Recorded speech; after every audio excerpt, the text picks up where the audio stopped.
As a philosopher, you've probably spent quite a bit of time thinking about belief. Mm. Like, how do we get them, how do they all fit together? And maybe the most interesting part is, like, how do they change? Yeah, for sure. That whole process of how our beliefs kind of, shift and change over time, that's not just some, random interesting thing to think about. Right. It's actually like a central problem Yeah. in formal philosophy, and it's what people call belief revision or sometimes belief change. Exactly. And that's exactly what we're diving into today. We're Yeah, not just talking about, opinions and how they're different. right. We're really getting down into the logic and the structure of how beliefs transform. Absolutely. And for this one, we're going to be looking at the Stanford Encyclopedia of Philosophy, Okay, cool. the entry on the logic of belief revision. A classic. Yeah. And so we're going to try to pull out the big ideas here, Yeah. give you a sense of how logicians and philosophers think about this whole how beliefs change thing. Yeah. So let's get into it. So when we're talking about belief revision, what are the basic concepts that we need to start with? What's the starting point? All right, so when you're looking at belief revision formally, we often think of a belief state as a set of sentences.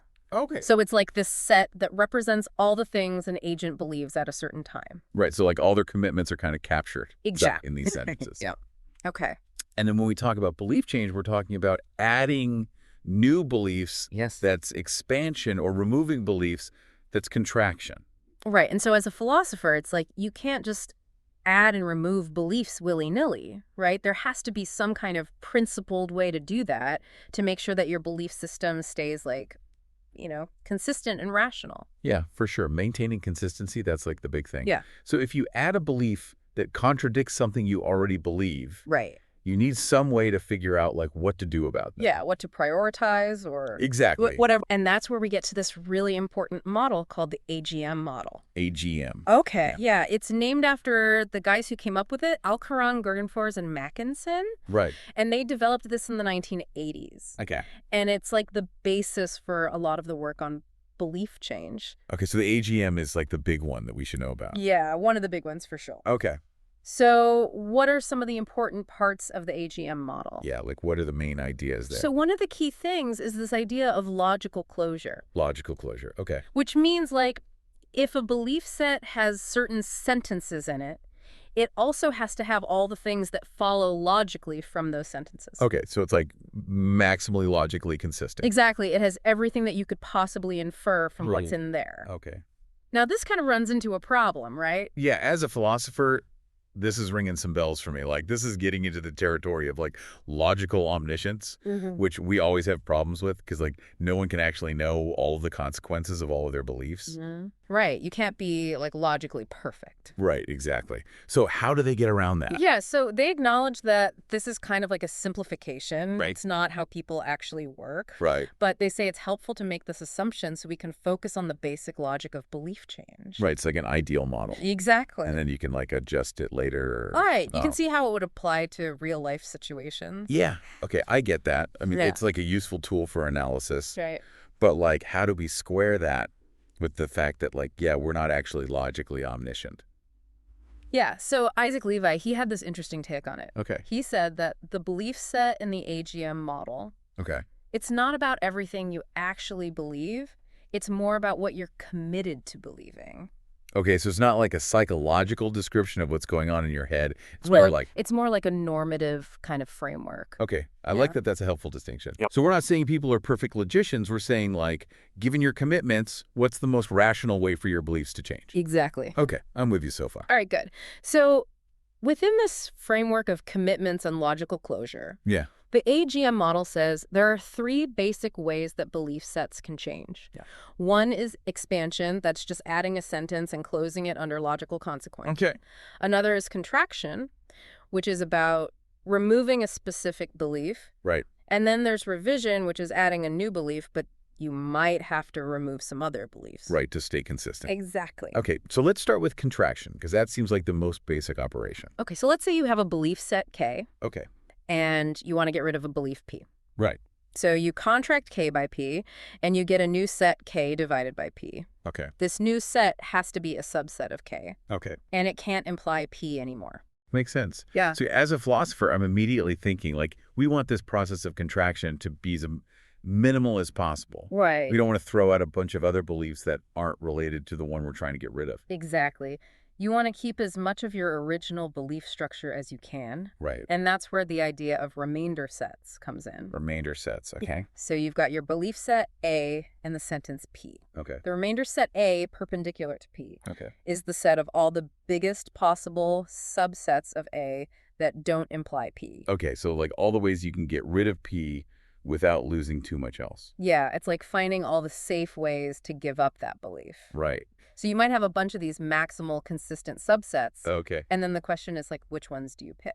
Right. How do you decide which of those is the best one or the best combination of them? So that's where partial meat contraction comes in. Partial meat contraction, okay. And it says you take the intersection of some of the best remainder sets.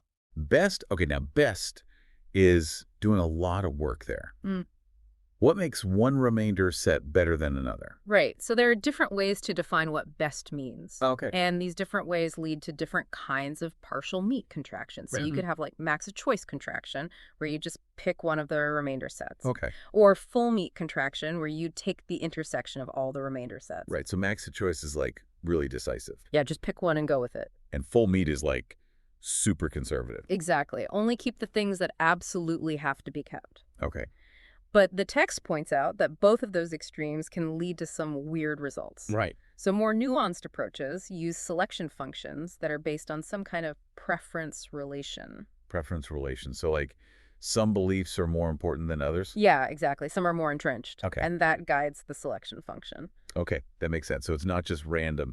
It's based on some kind of epistemic value. Right. Okay, so these different ways of doing partial meat contraction, they're connected to some rules called the Gardenfor's postulates for contraction. Yeah, these postulates are like the rules of the game for rational contraction. Okay, so what do they say? There are 6 basic ones: closure, success, inclusion, vacuity, extensionality, and recovery. Okay, let's break those down a bit. All right. So closure, that means the result of the contraction has to be logically closed. Right. It's got to make sense logically. Okay, success. Success means if the thing you're contracting by isn't a tautology, then it can't be in the contracted set. Okay, so you actually get rid of the belief you're targeting. Right. You succeed in contracting it. Okay, inclusion. Inclusion says the contracted set has to be a subset of the original set. Right, so you can't add new stuff during contraction. Exactly. Vacuity. Vacuity says if the thing you're contracting by wasn't in the original set, Okay. then contracting by it doesn't change anything. Okay. You just get the original set back. All right, extensionality. Extensionality says you treat logically equivalent sentences the same way. Makes sense. So if 2 sentences mean the same thing, Right. contracting by one is the same as contracting by the other. Okay, and now recovery, that's the one the text said was controversial. So what's the deal with recovery? Yeah, recovery is a bit tricky. Yeah. It says if you contract by something and then expand by the same thing, Okay. you should get back to your original belief set. Okay, so like you can undo the contraction. Exactly. It's like the belief is only temporarily gone. Okay. I can see why that might be intuitive. Like if you just temporarily give up a belief and then get it back, shouldn't you be back where you started? Right. It seems like things should go back to normal. Right, but the text gave some examples where that doesn't really work out. Yeah, there are some counterexamples that make you question the whole idea of recovery. Okay, so what are they like? What are the problems? So one example is about Cleopatra. Okay. You start by believing she has both a son and a daughter. So you believe the disjunction Cleopatra has a son or she has a daughter. Right. And you also believe the conjunction Cleopatra has a son and she has a daughter. Right. Then you find out something that makes you give up the belief that she has both. Okay. So you contract by that disjunction. Right. Later on, you get some new evidence that confirms she does have a child. Right. So you add that disjunction back in. Okay. Now, recovery would say you should also get back your original belief that she has both a son and a daughter. But just knowing she has a child doesn't tell you that she has both, right? Like it could be just a son or just a daughter. Exactly. You've lost some information in the contraction process. Right. And adding the disjunction back in doesn't magically restore that information. Okay, so that's one problem with recovery. What was the other example? The other example is about George the criminal. Okay. So let's say you believe George is a mass murderer, Oh, which means you also believe he's a criminal. makes sense. Then something happens and you contract by the belief that he's a criminal. Okay. So you no longer believe he's a mass murderer either. Right, because being a mass murderer implies being a criminal. Exactly. Okay. Now you find out George is a shoplifter. Okay. So now you believe he's a criminal again because shoplifting is a crime. Right. But recovery would say, because you originally believed he was a mass murderer, Right. you should now also believe he's a mass murderer again. But that seems crazy, right? Like, just because he's a shoplifter doesn't mean he's also a mass murderer. Right. The reasons for believing he's a shoplifter have nothing to do with the reasons for believing he was a mass murderer. Okay, so those examples show why recovery can be a problem. It's like it assumes your beliefs are way more rigid than they actually are. Yeah, it doesn't take into account that you might have different reasons for believing different things. Right, okay, so the text mentioned this thing called core retainment, which sounds kind of weak, but it actually implies recovery. Yeah, core retainment is interesting. Okay. It says that if you lose a belief Q when you contract by P, then Q must have been needed to derive P from your original beliefs. Okay, so Q was like essential for believing P. Right. Okay. And that seems like a pretty reasonable condition for contraction. Yeah, like you shouldn't lose a belief that wasn't supporting the one you're contracting by. Right. Okay. But it turns out that any contraction operation that satisfies core retainment Okay. also has to satisfy recovery. Oh, wow. So that seemingly weak condition actually leads back to the strong condition. Yeah, it's like a hidden connection between these principles. Okay, that's wild. Yeah. Okay, so what about severe withdrawal? Is that another way to deal with the problems of recovery? Yeah, severe withdrawal is defined in terms of epistemic entrenchment. Okay. Idea that some beliefs are more important or harder to give up than others. Okay, so like some beliefs are more central to your belief system. Exactly. Okay. So in severe withdrawal, you only keep a belief Q when you contract by P. Okay. If P is less entrenched than Q. So if you're getting rid of something that's less important, you keep the more important thing. Right. Okay. And this does avoid the recovery postulate, Okay. but it has its own problem called expulsiveness. Expulsiveness. Okay. That sounds intense. What does that mean? It means if you have two beliefs that are logically independent, Okay. like they have nothing to do with each other, Right. you can't contract by one without also contracting by the other. So it's like they get expelled together even though they're not related? Yeah, it's kind of like a domino effect. Okay, so what's an example of that? The text gives the example of someone believing their car is parked outside Okay. and also believing that Shakespeare wrote The Tempest. Right. Those beliefs are totally unrelated. Yeah. But with expulsiveness, you can't just give up the belief about the car Okay. without also giving up the belief about Shakespeare. So like if you find out your car was towed, Yeah, you suddenly don't believe Shakespeare wrote The Tempest anymore. exactly, which obviously doesn't make any sense. No, not at all. Okay, so it seems like finding a good way to do contraction without running into problems is still an open question. Yeah, it's a tough nut to crack. Yeah. Okay, well, let's move on to revision then. So how does that work in the AGM framework? Right, so revision is about adding a new belief to your belief set Okay, and making sure the result is still consistent. right. And the key idea here is the Levi identity, The Levi identity. which defines revision in terms of contraction and expansion. Okay, so it's like building revision out of the other two operations. Exactly. Okay, how does that work? So to revise by a sentence P, Oh. you first contract by the negation of P. Okay, so you get rid of anything that contradicts P. Right. You clear the way for the new belief, Okay. and then you expand by P. Okay, so you add P and all its consequences. Exactly. Yeah. So you're basically making room for the new belief and then adding it in. Okay, I can see how that would lead to a consistent belief set. Yeah, that's a neat way to do it. So if the way you do contraction follows those Garden-For's postulates, Right. does that mean the revision also has some nice properties? Yes, if you start with a partial meat contraction that satisfies the postulates for contraction, Yeah. then the revision you get from the Levi identity is called partial meat revision, Partial meat revision, okay. and it satisfies its own set of 6 postulates for revision. Okay, what are those? Closure, success, inclusion, vacuity, consistency, and extensionality. Some of those sound familiar, like they're also postulates for contraction. Are there any important differences? Yeah, so closure and extensionality mean basically the same thing. Okay. Inclusion for revision says that the revised belief set has to be a subset of what you would get if you just expanded by the new belief. Okay, so revision is more constrained than just expansion. Exactly. Okay. Vacuity says that if the negation of the new belief wasn't in your original belief set, Okay. then revising by that belief is the same as just expanding by it. Okay. Consistency says that if the new belief is consistent, Okay. then the revised belief set has to be consistent too. Right. That makes sense. You don't want to end up with a belief set that contradicts itself. Exactly. And the most debated postulate for revision is success. Success. Okay, so what does that one say? It says that the new belief has to be in the revised belief set. Okay, that seems pretty basic. Like if you're revising by P, then P should be in your new belief set. Right. It seems like that's the whole point of revision. Yeah, so why is that controversial? Well, the text says that even if the new belief is consistent, Okay, you might have good reason not to accept it right. if it clashes too much with your other beliefs. Okay, so like if it would require you to give up a whole bunch of other stuff. Exactly. Okay, and what about if the new belief itself is inconsistent? Yeah. Then success says your revised belief set would also be inconsistent. Right. Which could lead to believing everything. Right, because if you have a contradiction in your belief set, Right, then yeah. you can derive anything. Exactly. So that's why success is a bit tricky. Okay, so it's similar to the problem with recovery and contraction. Like it seems plausible at first, but then you run into these weird edge cases. Yeah, there are definitely some subtleties to these postulates. Okay, the text also talked about some other postulates for revision, superexpansion, and subexpansion. Yeah, those have to do with revising by conjunctions, like P and Q. Oh. They basically tell you how revising by a conjunction relates to revising by each conjunct separately. Okay. And it turns out that these postulates for revision hold when the corresponding postulates for contraction also hold. Okay, so there's like a connection between the rules for contraction and the rules for revision. Yeah, they're not totally independent. Okay, that's interesting.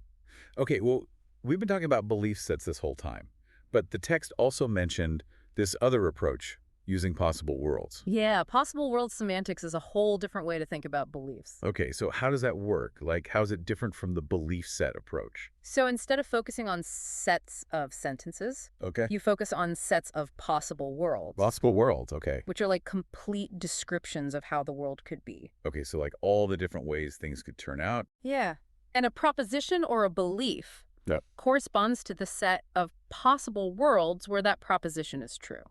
Okay, so it's like instead of talking about what you believe, you're talking about which possible worlds you think are possible. Exactly. Okay, and the text said there's a connection between these possible worlds and the belief sets we were talking about before. Yeah, there's a one-to-one correspondence between logically closed belief sets Okay, and sets of possible worlds. so it's like two different ways of representing the same thing. Yeah, different languages for talking about the same concept. Okay, I like that. So how does revision work in this possible world picture? So when you revise by a proposition, Okay. you're basically trying to pick the possible worlds that are compatible with that proposition Okay. and that are also closest to the worlds you already thought were possible. Closest. Okay. So now we're talking about distance between possible worlds. What does that mean? Right, so there's this idea of spheres of plausibility. Spheres of plausibility. Or you have the worlds you think are most plausible. Okay. And then worlds that are less plausible. Right. And so on. Okay. And when you revise, Okay. you pick the closest sphere that contains at least one world where the new proposition is true. Okay. So you're trying to stay as close as possible to your original beliefs. Exactly. You're making the minimal change to accommodate the new information. Okay. And this way of doing revision in the possible worlds model, Yeah. it connects back to the AGM stuff we were talking about before, right? Right. It turns out that this sphere-based revision Okay. is equivalent to certain types of AGM revision. Okay. So it's like two different ways of getting to the same place. Yeah, different perspectives on the same underlying logic. Okay. That's cool. All right. So another thing the text talked about was belief bases. Yeah, belief bases are a bit different from belief sets. Okay. In what way? So a belief base is a set of sentences, Okay. but it's not necessarily logically closed. Okay. So it doesn't have to contain all the logical consequences. Exactly. Okay. Why is that important? So the idea is that belief bases represent your more fundamental beliefs, Okay. like the basic premises you start from. Right. So it's like the core of your belief system. Exactly. Okay. And the things you derive from those premises, Right. those are kind of secondary. Okay. So if you change one of your basic beliefs, Right. it could have a ripple effect on all the things you inferred from that belief. Exactly. Okay. That makes sense. And this is where belief bases get really interesting. Okay. How so? Because you can have two belief bases Oh. that have the same logical closure. Okay. So they lead to the same set of beliefs. Right. Okay. But they might change in different ways when you do belief revision. Okay. Why is that? Because the underlying structure of the belief base matters. Okay. So it's not just about what you believe. It's about why you believe it. Exactly. The support relations between your beliefs make a difference. Okay. That's cool. So how does contraction work for belief bases? So you can still do partial meat contraction on belief bases, but the recovery postulate doesn't hold anymore. Okay, why not? Because the connections between beliefs in a base are looser than in a belief set. Okay, so you might lose a belief during contraction, Right. and then adding it back in doesn't necessarily get you back to where you started. Exactly. The text gives an example with a coin toss to illustrate this. Okay. And there's a different set of postulates for partial meat contraction on belief bases. Okay. What are they? Success, inclusion, relevance, and uniformity. Okay. And there's another approach called kernel contraction, Vernal contraction. which is about finding minimal sets of beliefs that imply the thing you want to contract, Okay. and then removing something from each of those sets. Okay. And it turns out that kernel contraction is actually a generalization of partial meat contraction for belief bases. Okay, so it's like a more general way of doing contraction on bases. Exactly. Okay. And what about revision? How does that work with belief bases? So because belief bases aren't logically closed, Right. expansion works differently. Okay. So You just add the new sentence to the base. okay. You don't have to worry about closing it under logical consequence. Right. And that means you have to distinguish between internal revision, Internal revision. where Well, you contract by the negation of the new sentence and then add the new sentence, Okay. and external revision, General revision. where you add the new sentence and then contract by its negation. Okay. And those can lead to different results. Yeah, they're not always the same. Okay. And there's also this thing called base-generated contraction and revision. Right. That's where you define operations on belief sets indirectly, Okay. by first doing the operation on the belief base. Okay. So like you're working with the base first Yeah. and then seeing what happens to the set. Exactly. Okay. That's a lot to think about. Yeah, there's a lot going on with belief bases. Okay. So we've talked about the main AGM operations, contraction, expansion, and revision. Right. And we've seen how those can be applied to belief sets and belief bases. Yeah. But the text also mentioned a bunch of other operations related to belief change. Yeah, there's a whole world of belief change operations beyond the basic AGM ones. Okay, so what are some of the most important ones that we should know about? So one important distinction is between revision, Okay. which is about incorporating new information about a static world, Right. and update, Updates. which is about what happens when the world itself changes. Okay, so like if something happens that changes the facts. Exactly. Okay. The text gives an example with a book and a magazine Okay. where you believe the book is on the table, Okay. and then you find out it's not there anymore. Right. So you have to update your beliefs to reflect the fact that the world has changed. Okay, that makes sense. An update often involves thinking about time. Yeah. Like, when did you believe something? Right. And when did the world change? Okay. So you can keep track of how your beliefs evolve over time. Okay, that's interesting. So what other operations are there? There's consolidation. Consolidation. Yeah. Okay. Which is about making an inconsistent belief base consistent. Okay, how do you do that? You usually contract by fulsome. Falsum. Okay, so like the ultimate contradiction. Yeah, like the sentence is false. Right. And interestingly, you can't really do consolidation on belief sets Why not? because there's only one inconsistent belief set, Right. which contains everything. So there's no way to make it more consistent? Exactly. Okay. And then there's semi-revision, And I revision. which is about situations where new information doesn't automatically override your old beliefs. Okay, so it's like you're weighing the new information against what you already believe. Right. Okay. And there are a couple of ways to do that, like screened revision Screen revision. All right. and credibility limited revision. Okay. And then there's selective revision, Selective revision. where you only accept part of the new information. Okay, so like you're filtering the information. Yeah. And then there's shielded contraction, Yieldly contract. where some beliefs are protected from being contracted. Okay, so like they're immune to revision. Yeah, like maybe some really deep moral principle. Right, or like core philosophical commitments. Exactly. Okay. And then there's replacement, Right. where you swap out one belief for another, Okay. and merge, Merge. which is about combining beliefs from different sources Okay. and multiple contraction and revision, Multiple contraction and revision. where you're changing multiple beliefs at the same time, Okay. and indeterministic belief change, A deterministic belief change. where the outcome of a belief change operation isn't fixed in advance. Okay. And then there are all sorts of challenges when you try to extend these ideas to more complex logics, Right. like logics with conditionals or modal operators. Right. And there's also work on resource-bounded belief change, Resource-bounded belief change. which is about what happens when you have limited cognitive resources. Right, so like real people who can't think about everything at once. Exactly. And there are even operations that change the strength of your beliefs Okay. without actually changing whether you believe them or not. And then there were interesting connections between belief change and other normative systems, Other normative systems. Okay. like preferences or moral rules. Okay, so belief change is like a model for thinking about how any kind of normative system can change. Yeah, it's a very general framework. Okay, that's a lot of stuff. Yeah, there's a lot to explore beyond the basic AGM model. Okay, so the last big topic the text talked about was iterated change. Right? So in real life, we're constantly revising our beliefs, right? Yeah, it's not like you just revise once and then you're done. Right, so we need a way to think about sequences of belief changes. Exactly. Okay, so why is that difficult? Like, what are the challenges of modeling iterated change? So one problem is that you need global operations. Global operations. That can be applied to any belief set, Right. not just the one you started with. Okay, because each revision or contraction might change your belief set. And then the next operation has to be able to deal with that new belief set. Exactly. Okay. And there are problems with defining global partial meat contraction Okay. because of how the selection functions work, Okay. but there are ways to get around that. Okay, so once you have global operations, can you just use the AGM postulates over and over again? Not really. Okay, why not? So the AGM postulates are good for single belief changes. Right. But when you're doing multiple revisions in a row,